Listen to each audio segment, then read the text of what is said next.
terutama dalam menjawab mengapa dia harus mencoret Paulo Dybala dari tim. Dia katakan juga bahwa ini hal terburuk yang dilakukan oleh pelatih.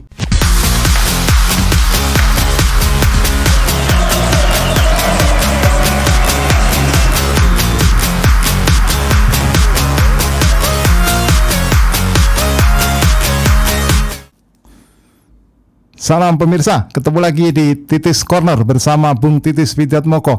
Kali ini kita akan membahas kelanjutan kiprah Argentina menuju Copa America 2024 di Amerika Serikat.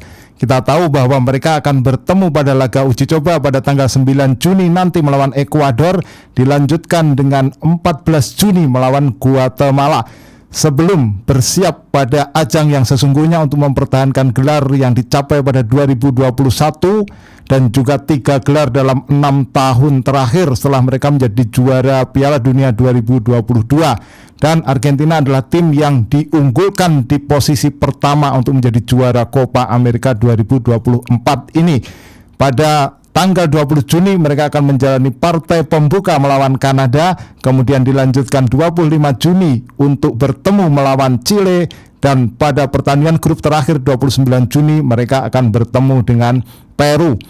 Nah, kabar yang terbaru adalah hampir semua pemain sudah berkumpul di Miami, di markas latihan dari Inter Miami. Jadi mereka akan bertemu atau berlatih di situ sebelum mereka menjalani laga pertama uji coba melawan Ekuador yang akan berlangsung di Chicago.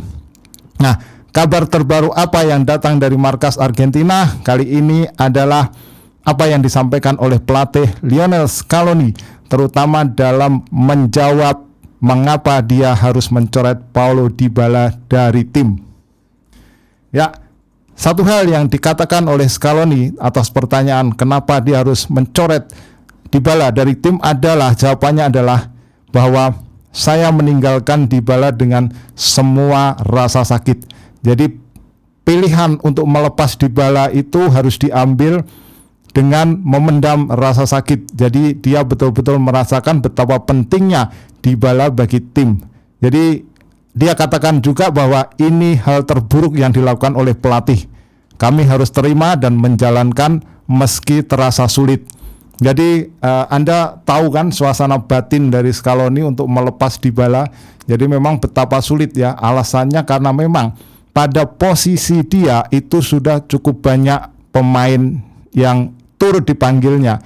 Jadi menurut dia memang perlu untuk menjaga keseimbangan tim ya. Kita tahu di situ ada Messi, ada Lo Celso juga, kemudian ada juga Angel Correa. Nah, itulah yang dikatakan oleh Lionel Scaloni. Tapi tidak itu saja tentang Dybala. Masih ada yang dikatakan dia, yaitu ketika Anda meninggalkan seorang pemain, terutama dalam kondisi yang harus kami lakukan, itu selalu sulit.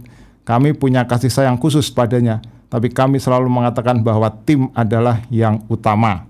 Mengingat keadaan di posisi tersebut, terutama di mana kami memiliki beberapa masalah, kami tahu apa yang dia berikan kepada kami. Ada keputusan dan kami meninggalkan Dybala dengan segala penderitaan yang ada. Itulah yang dikatakan oleh Lionel Scaloni. Nah, berita lain, kabar lain adalah dia mengungkapkan dengan jujur bahwa beberapa pemain berada dalam kondisi yang tidak ideal. Jadi bisa dikatakan ada sedikit badai cedera yang mendera markas Argentina menjelang Copa America. Jadi menurut Scaloni dalam beberapa posisi kami ragu kondisi fisik pemain. Nah, diungkap oleh media-media setempat bahwa beberapa pemain yang kondisinya kurang fit itu antara lain adalah bek kanan Nahuel Molina yang memiliki masalah dengan otot paha kiri. Kemudian ada bek tengah German Petzela, pemain asal Real Betis ini mendapatkan masalah dengan patah tulang mikro. Nah, kemudian Lisandro Martinez ada masalah dengan ototnya. Marcos Acuña ini ada masalah pubalgia, yaitu pangkal pahanya, otot pangkal paha. Dan kemudian ada Enzo Fernandez yang memiliki masalah dengan hernia. Jadi ini kondisi pemain-pemain yang tidak dalam 100% ya, baterainya belum penuh karena harus memulihkan cederanya. Nah, kemudian ada hal menarik juga yang diungkap oleh Lionel Scaloni. Jadi pada sesi kumpul pertama di Miami ini, dia lebih memanfaatkan untuk memantau kondisi fisik timnya atau para pemain ya, terutama setelah lepas kompetisi Eropa. Beberapa atau mayoritas ini adalah pemain-pemain yang tampil di Eropa. Nah, dari situlah nanti baru assessment mengenai taktik dan strategi. Tapi dalam kondisi awal mereka baru bertemu bersama, ini lebih dipantau kondisi atau situasi fisiknya.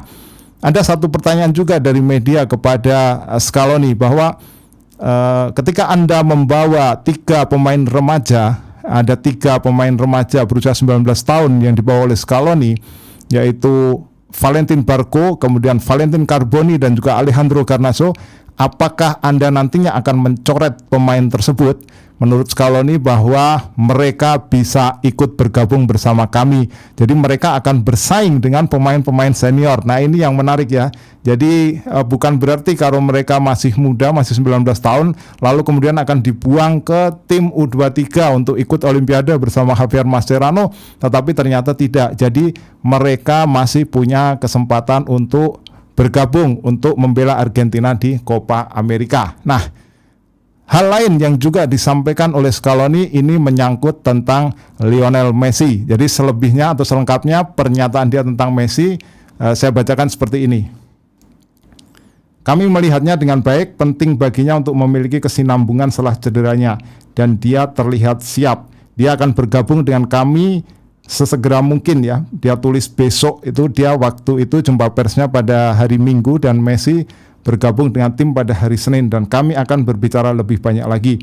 Nah, dia ditanya juga tentang Julian Alvarez dan Lautaro Martinez. Jadi dia memberikan pujian kepada 2 pemain yang menjadi faktor kunci juga bagi kekuatan timnya di lini depan.